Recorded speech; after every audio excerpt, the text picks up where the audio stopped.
క్రిష్ గారు ఆర్ఆర్ వీరమల్లి సినిమాని కొంచెం ఇగ్నోర్ చేయడానికి కారణం ఏంటంటే ఆ కాన్సన్ట్రేషన్ అంతా దీని మీద పెట్టాడు, ఘాటి మీద పెట్టాడు. మళ్ళీ వచ్చిన తర్వాత ఆ లెగ్స్ కంటిన్యూ చేసింది, చాలా బాగుంది. నిజంగా నరుకుల్లో చూసుకుంటే మా బాలకృష్ణ సరిపోలేదు నిజంగా.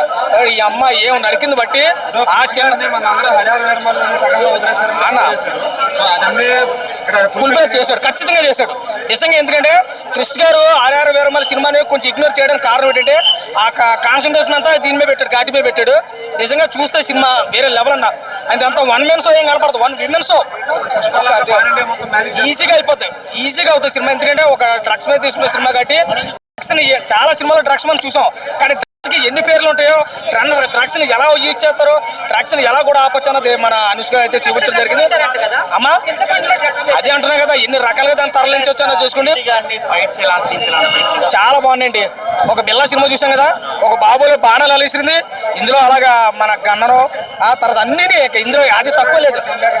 చాలా చాలా చాలా చాలా నిజంగా సినిమాలో చూసినప్పుడు నాకు అనిపించింది, ఒక విక్రమ్ ప్రభు గారు కానీ ఇంకో యాక్టర్ జగపతి బాబు గారు ఎవరు కనపడలేదు నాకు, ఓన్లీ మనకు కనపడింది అంతే అనుష్కే. ఓకే, మా క్యారెక్టర్ పరంగా అది అంతవరకు చూపించారు క్రిష్ గారు. అనుష్క అయితే యాక్చువల్గా స్వీటీ, కానీ చాలా హాట్ గా కనపడుతుంది, ఇందులో కుమ్ము పరిచింది. మా బాలకృష్ణ మళ్ళీ తెరమే కనిపించినట్టు ఉంది, లేడీ బాలకృష్ణ అనిపించింది మన విమెన్ షో. సినిమా చాలా బాగుంది. అవుట్ ఆఫ్ 5 రేటింగ్ 2.5 నుంచి 3 వరకు వచ్చు. ప్రతి ఒక్కరు చూడండి, ఓటీటీ కాదు, అందరూ థియేటర్ లో చూడాల్సిన సినిమా. ఒకసారి కదా 2 సార్లు చూడొచ్చు, చాలా బాగుంది, ప్రతి ఒక్కరు చూడండి. అనుష్క ఇన్ని రోజులు ఎక్కడ పోయావు అనుష్క? ఏ దేశం పోయి దానుకున్నావు అనుష్క? ఎక్కడ పోయినావు?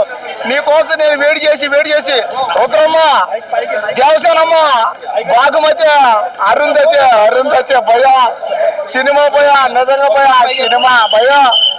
ఘాటు సినిమా చూస్తే గట్టెక్కేస్తా పోయా. ఘాటీ సినిమా ఒక్కసారి చూడండి, మీ జీవితం గట్టెక్కుతుంది అంతే. ఆ సినిమాలో అనుష్క ఫైట్లు చేస్తుంది, డాన్సులు, డైలాగులు, ఆ రొమాన్స్ అనేది కొద్దిగా వర్కౌట్ అంటే మాత్రం ఇద్దరిపోయిన పోయా. హీరో చచ్చిపోయాడు భయ్యా. అందుకని అనుష్క పక్కన ఎవరు చేసినా సరే అనుష్కతో సరిపోగలేరు, అనుష్కతో చేరలేరు అంతే. కాబట్టి అనుష్క నువ్వు దయచేసి సినిమాలు తీ. అనుష్క సినిమాలు తీ, ఏదో భాషలో చెయ్యి, హిందీలో చెయ్యి, తమిళ్లో చెయ్యి, కన్నడలో చెయ్యి, ఏదో ఒక భాషలో చెయ్యి. ఆ పక్క దేశం పో, ఆడపోయి చెయ్యి, ఎక్కడో దగ్గర ఏదో ఒక సినిమా తీ. నీ సినిమా చూస్తే, నీ ఘాటీ సినిమా చూసా నా జీవితం గట్టెక్కింది అంతే. మీరు కూడా ఒక్కసారి థియేటర్ రండి భయ్యా, ఘాటీ సినిమా చూడండి, మీ సినిమాలు గట్టెక్కించుకోండి. గంజా అనే కాన్సెప్ట్ లో ఇంత ఉండవలసిందే, చిన్న మూవీకే ఎంతో వయసుగా ఉండే దాంట్లో ఈ గంజా అనే కాన్సెప్ట్ ఇంత పెద్ద కాన్సెప్ట్ లో ఇంత వయసు ఉన్నా మాకు ఏం అనిపించలేదు, ఎక్కడ బోరింగ్ రాలేదు, చాలా చాలా బాగా అనిపించింది. Hats off to Anushka and full team crew అందరికి చాలా హ్యాట్స్ ఆఫ్. చాలా బాగా మంచి మూవీ. ఈ కాలం జనరేషన్ పిల్లలకు దీనికి జోలికి వెళ్ళొద్దు అనే కాన్సెప్ట్ కూడా బాగా నచ్చింది. తను న్యాయం చేసినట్టు చాలా బాగా అనిపించింది. 5కి 4.5 ఇవ్వచ్చండి, చాలా బాగుంది మూవీ.